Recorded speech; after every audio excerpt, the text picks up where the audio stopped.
कौन सोच सकता था कि बाथरूम की दीवार के कोने वाली टाइल्स को इस तरह भी शानदार तरीके से लगाया जा सकता है। राहुल ने जिस टाइल मिस्त्री को बुलाया था उसकी कारीगरी देखकर घर का मालिक भी दंग रह गया।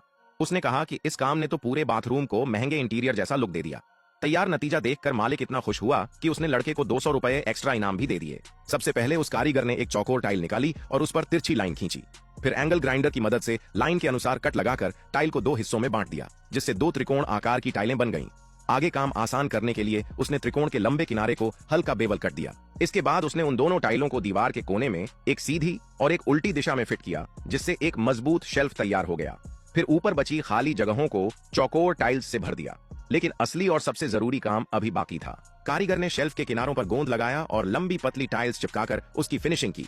उसकी सफाई और अनुभव भरी कारीगरी के बाद एक बेहद सुंदर और उपयोगी दीवार वाला शेल्फ तैयार हो गया, जिस पर शैम्पू और बॉडी वॉश रखना काफी आसान था। घर का मालिक यह देखकर इतना प्रभावित हुआ कि उसने उसी कारीगर को दरवाजे की साधारण दहलीज को भी शानदार डिजाइन देने का काम सौंप दिया। अब सवाल था कि सिर्फ 2 साधारण टाइल्स से बनने वाली दहलीज को आखिर इतना शानदार कैसे बनाया जाए। लेकिन कारीगर पहले से पूरी तैयारी में था।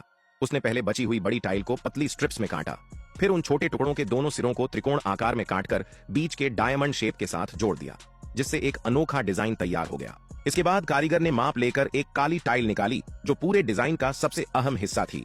उसने उसे खाली जगह के हिसाब से काटा और पहले से बने डिजाइन के साथ जोड़ दिया। इससे एक शानदार 3D फ्लोरल पैटर्न तैयार हो गया। अब आखिरी चरण शुरू हुआ। उसने सीमेंट लगाया और सभी टाइल्स को ध्यान से एक एक करके फिट किया। हर टाइल को अच्छी तरह दबाकर जमाने के बाद आखिरकार एक बेहद खूबसूरत और शानदार 3D डिजाइन वाली दहलीज तैयार हो गई, जिसे देखकर हर कोई उसकी कारीगरी की तारीफ करने लगा।